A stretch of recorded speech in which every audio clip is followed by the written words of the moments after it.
मित्रमैत्रिणींनो, आज आपण पोहे करणार आहे। पोहे आपण नेहमीच नाश्त्यासाठी करतो, पण ते पोहे सुटसुटीत आणि मऊ कसे व्हायचे यासाठी मी तुम्हाला काही टिप्स सांगणार आहे। तर चला मग, ही पोहे मी घेतलेत, हे स्वच्छ धुवून घेतलेत। यामध्ये आपण कढीपत्ता, शेंगदाणे, बारीक चिरलेला कांदा, लिंबू, हिरवी मिरची आणि कोथिंबीर, शेव आणि तेल। चला मग आपण याची कृती बघूया। सर्वप्रथम या पोह्यांमध्ये मी थोडंसं मीठ, साखर आणि लिंबू पिळून घेणार।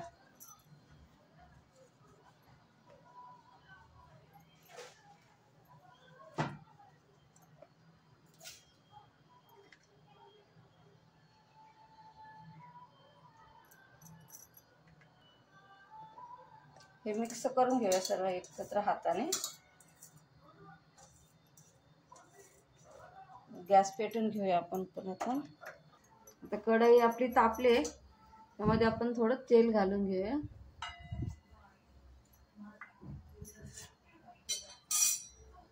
तेल गरम झालं, आपण हे शेंगदाणे टाकून घेऊ।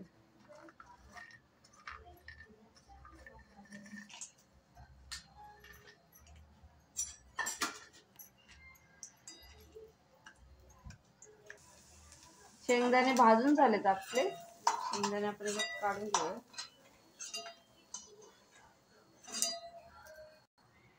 कढीपत्ता टाकून घेऊ, मिरची टाकू,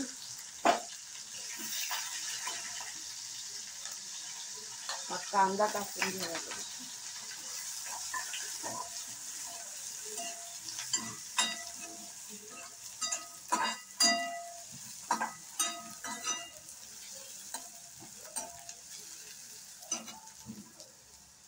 थोडं आपण मीठ टाकलेलंच आहे, तरी थोडंसं मीठ कांदा भाजताना आपण त्यात टाकून घेऊ।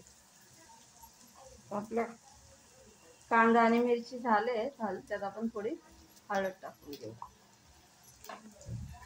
हळद पण थोडी उलटी पलटी करायची।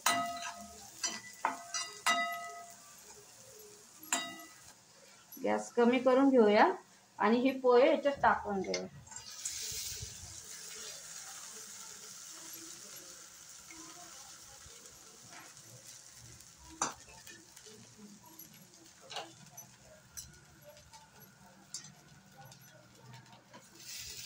पोहे सर्व आपण मिक्स करून घेऊया व्यवस्थित। पोहे मस्त मिक्स झालेत आपले पूर्ण। आपण याच्यात थोडीशी कोथिंबीर टाकूया वरून। आणि पोहेत आपण सुरुवातीला साखर आणि लिंबू पिळले ना, त्यामुळे आपले पोहे हे मऊ होणार। यामुळे त्याच्यावर आपण झाकण ठेवूया आणि 5 मिनिटं त्याला वाफ देऊन घेऊया।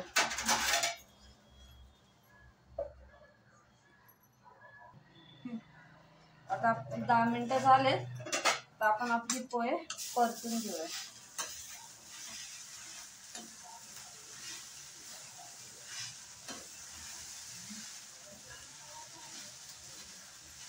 आपली पोहे तयार आहेत, आपण ते प्लेटात काढून घेऊ। गॅस बंद करूया आणि पोहे आता आपण प्लेटात काढून घेऊया। आपले पोहे बघा कसे सुटसुटीत झाले।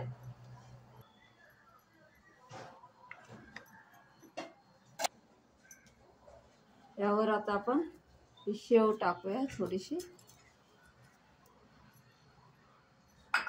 थोडीशी कोथिंबीर टाकून घेऊया परत, आणि लिंबू। आता स्तवन पोहे खाऊन आपल्याला सांगेल कसे झालेत।